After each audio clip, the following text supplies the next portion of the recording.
واحد مذکر غائب کی ضمیر حالت رفع میں پہلی ضمیر حالت کسرہ میں، دوسری ضمیر حالت رفع میں، حالت کسرہ کی ضمیر بھی لوٹی رسول کی طرف، حالت رفع کی ضمیر بھی لوٹی رسول کی طرف۔ پہلے فرمایا میرے رسول پر ایمان لاؤ، پھر فرمایا وَعَزَّرُوهُ، اور میرے رسول کے لیے تقویت کا سبب بنو۔ اب آیت کہہ رہی ہے نجات کے لیے تم میں 4 باتیں ہونی چاہیے۔ پہلے میرے رسول پر ایمان لاؤ، ایمان لاؤ، میرے رسول پر ایمان لاؤ۔ ایمان لانے کا مطلب کیا ہے؟ ایمان لاؤ میرے رسول پر، ایمان لاؤ میرے رسول پر، ایمان لاؤ، نبوت میں شک نہ کرو، ایمان لاؤ۔ دوسری شرط میرے رسول کے لیے عزروہ، تقویت کا سبب بنو۔ رسول کے لیے تقویت کا سبب بنو، رسول کے لیے پریشانی کی وجہ نہ بنو۔ 2 باتیں ہو گئیں، نجات کے لیے پہلے 2 صفتیں بیان کی، 2 باتیں۔ پھر تیسری بات وَنَصَرُوهُ، اب نصرو کے بعد ہو، پھر واحد مذکر غائب کی ضمیر، پھر راجع رسول کی طرف۔ بات ہو رہی ہے نجات کی، بات ہو رہی ہے نجات کی، اور جب نجات کی بات ہے تو رسول سے ہٹ کر کوئی بات ہی نہیں ہے۔ ایمان لاؤ رسول پر، تقویت کا سبب بنو رسول کے لیے، وَنَصَرُوهُ، اور میرے رسول کی نصرت اور مدد کرو۔ نجات اسے ملے گی جو میرے رسول کی نصرت اور مدد کرے گا، نجات اس کے لیے جو میرے رسول کی نصرت اور مدد کرے گا۔ اسے نجات ملے گی جو نصرت اور مدد رسول کی کرے، نجات اس کے لیے نہیں جو رسول کو میدان میں اکیلا چھوڑ کر بھاگ جائے۔ یہ آیت ہے قرآن کی، میرے رسول کی نصرت اور مدد کرو، میرے رسول پر ایمان لاؤ، میرے رسول کے لیے تقویت کا سبب بنو۔ نصروہ، میرے رسول کی نصرت اور مدد کرو۔ یا اللہ نجات مل جائے گی؟ نہیں، آیت ابھی مکمل نہیں ہوئی، نجات اس وقت ملے گی وَاتَّبَعُوا النُّورَ الَّذِي أُنزِلَ مَعَهُ اولئک هم المفلحون۔ پہلے ایمان لاؤ، پھر رسول کے لیے تقویت کا سبب بنو، پھر رسول کی نصرت اور مدد کرو۔ اس کے باوجود تمہیں اس وقت تک نجات نہیں ملے گی جب تک اس نور کی اتباع اور پیروی نہ کرو جو نور میرے رسول پر نہیں، میرے رسول کے ساتھ ساتھ نازل ہوا ہے۔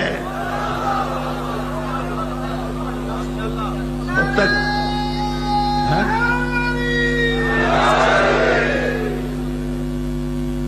اس نور کی اتباع اور پیروی کرو۔ لفظ کیا ہے؟ معہو، مع مانے ساتھ۔ پڑھے لکھے حضرات تشریف فرمائیں۔ میرے محترم دوست عزیز بھائی ناصر عباس صاحب بھی بیٹھے، بڑی توجہ، ذرا سی علمی گفتگو، اور پھر بات کو آیت کے نتیجے کی طرف لے جاؤ۔ آیت میں لفظ کیا ہے؟ معہو، پہلی ضمیر بہی میں ہے،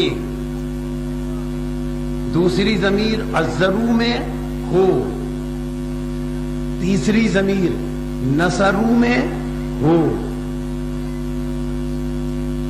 واضح ہے نا بات؟ اور چوتھی ضمیر اس نور کی اتباع کرو، انزلہ، جو نور نازل کیا گیا، مع ساتھ، ہو ضمیر رسول کی طرف، اس رسول کے ساتھ ساتھ۔ اچھا اب اس نور کی اتباع کرنی ہے تو نجات ملے گی جو نور رسول کے ساتھ ساتھ نازل ہوا۔ اچھا، اس سے مراد قرآن تو ہو نہیں سکتا۔ اگر کوئی دعویٰ کرے کہ اس نور سے مراد قرآن ہے، وہ ہو نہیں سکتا۔ کیوں؟ اس لیے کہ یہ نور جو نازل کیا، اس کے لیے آیت میں لفظ ہے معہو۔ قرآن کے لیے قرآن میں کہیں بھی معہو کا لفظ نہیں ہے۔ مع مانے رسول کے ساتھ، ہو مانے اس کے، یعنی رسول کے ساتھ۔ اچھا، قرآن کیوں نہیں مراد ہو سکتا اس سے؟ کیوں مراد نہیں؟ قرآن سے پوچھو کہ قرآن کے نزول پر اللہ نے گفتگو کرتے ہوئے کون سے لفظ استعمال کیے؟ سورہ شعراء، قرآن مجید کا 26واں سورہ، اللہ نے کون سے لفظ استعمال کیے قرآن کے نزول کے لیے؟ ارشاد ہوا نزل بہ الروح الامین علی قلبک، کیا؟ علی قلبک لتکون من المنذرین۔ اللہ نے فرمایا کہ میں نے حضرت جبریل کے ذریعے سے قرآن کو علی قلبک، اے رسول تیرے قلب پر نازل کیا، ساتھ نازل نہیں کیا، پر نازل کیا۔ اب معلوم ہو قرآن تو ہے نہیں اس سے مراد۔ اچھا، قرآن اس سے مراد نہیں تو پھر کون سا نور مراد ہے؟ ظاہر ہے وہ نور ہمیں معلوم ہونا چاہیے تاکہ ہم اس نور کی اتباع کریں، اس نور کی پیروی کریں اور ہمیں نجات مل جائے۔ اچھا، اس نور کی ایک پہچان کیا بتائی اللہ نے؟ جس کی پیروی میں جنت ہے۔ پہچان کیا بتائی؟ اسی پہچان کے اوپر اصرار کر رہا ہوں، معہو۔ یہ نور رسول کے ساتھ ساتھ نازل ہوا، معہو۔ اب اگر میں کوئی حدیث پیش کروں کہ معہو سے مراد فلاں ہے، اگر میں کوئی روایت پیش کروں کہ معہو سے مراد فلاں ہے، کوئی مانے گا؟ کوئی نہیں مانے گا۔ کہیں گے حدیث ضعیف ہے، سند ٹھیک نہیں، رجال کے اعتبار سے درست نہیں، اس کی درایت ٹھیک نہیں، تو اس لیے میں حدیث نہیں پیش کرتا کہ معہو سے مراد کون سا نور ہے۔ آؤ قرآن سے پوچھو کہ معہو سے مراد کون سا نور ہے۔ سورہ تحریم سنیں، معہو کا لفظ، معہو کا لفظ ذہنوں میں محفوظ رہے۔ سورہ تحریم قرآن مجید کا 66واں سورہ، لفظ معہو پر توجہ۔ ارشاد ہوا یوم لا یخزی اللہ النبی والذین آمنوا معہو۔ یوم، اللہ فرماتا ہے آخرت کا دن، حشر کا دن ایسا خطرناک اور ہولناک دن ہوگا، لا یخزی اللہ النبی، لیکن اللہ آخرت میں اپنے نبی خاتم کو کسی معاملے میں اللہ محروم نہیں کرے گا۔ صرف نبی کو نہیں، آیت آگے بڑھی والذین آمنوا معہو، اللہ آخرت کے دن اپنے نبی کو کسی معاملے میں محروم نہیں کرے گا۔ والذین پھر جمع کا صیغہ ہے، والذین، اور اللہ آخرت میں نبی کے ساتھ ان ہستیوں کو، آخرت میں نبی کے ساتھ ان ہستیوں کو اللہ کسی معاملے میں محروم نہیں کرے گا۔ یا اللہ کنہیں؟ آمنو معہو، ان ہستیوں کو جو اللہ پر اس وقت ایمان لائے ہوں گے جب میرا رسول ایمان لایا ہوگا۔ جی مرحلہ فکر ہے۔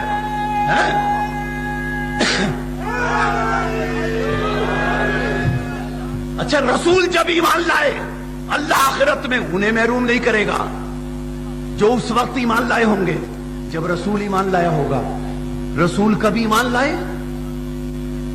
کنت نبیا وآدم بین الماء والتین، ارے یہ تو اس وقت نبی تھے جب آدم پانی اور مٹی کے مرحلوں کو طے کر رہے تھے۔ نبی اس وقت بنتا ہے جب پہلے صاحب ایمان ہو۔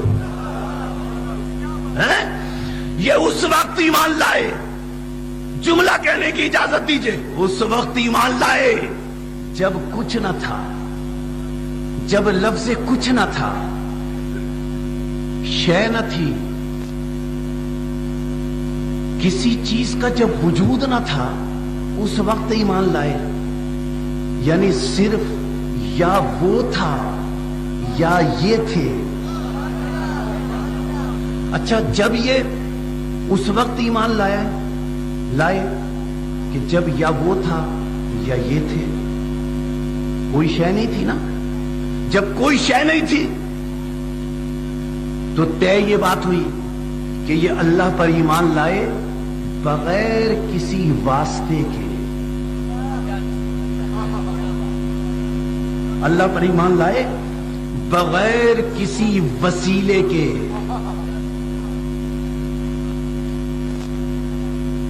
بغیر کسی ذریعے کے براہ راست یہ اللہ پر ایمان لائے.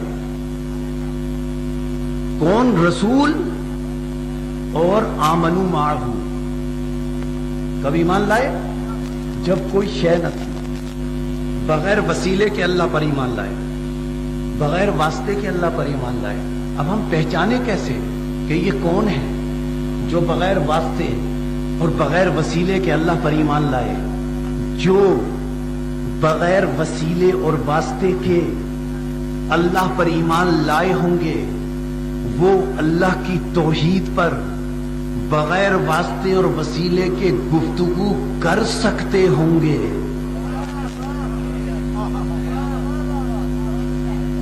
حضرت آدم سے لے کر قیامت تک اگر آپ کو یہ پہچاننا ہو کہ وہ کون ہے جو اللہ پر بغیر واسطے کے اور بغیر وسیلے کے ایمان لائے، تو قسم خدا کی آدم سے قیامت تک رسول اور آل رسول کے علاوہ کوئی ایسا نظر نہیں آتا جو اللہ کی توحید پر بغیر کسی واسطے کے اور بغیر کسی وسیلے کے گفتگو کر سکے.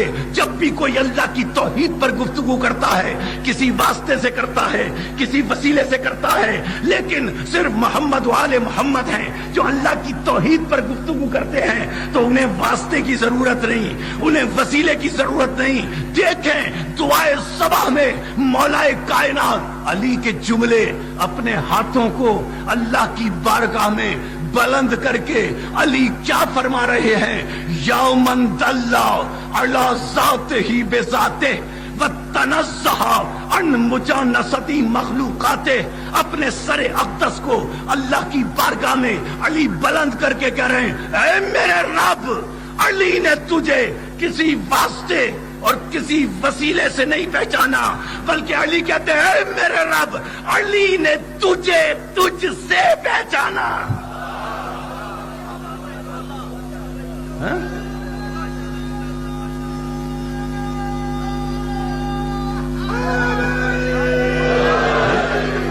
دیکھیے نا، اس وقت ایمان لائے اللہ پر جب کوئی وسیلہ نہ تھا،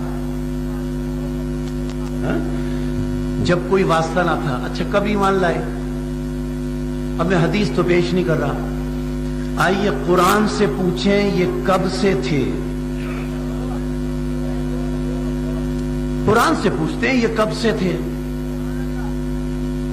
یہ کب تھے. رسول کے فرمان تو موجود ہے، لیکن قرآن سے پوچھیں. سورہ زخرف، قرآن مجید کا 43واں سورہ. قل ان کان للرحمن ولد فانا اول العابدین. اے رسول ان سے کہہ دو کہ عالمین کے عبادت گزاروں میں پہلی عبادت گزار ذات کا نام محمد عربی ہے. سورہ انعام قرآن مجید کا 6واں سورہ. قل ان صلاتی ونسکی ومحیای ومماتی للہ رب العالمین لا شریک لہ وبذالک امرت وانا اول المسلمین. پہلا اللہ کی بارگاہ میں سر تسلیم خم کرنے والا رسول، پہلا اللہ کی بارگاہ میں عبادت گزار رسول،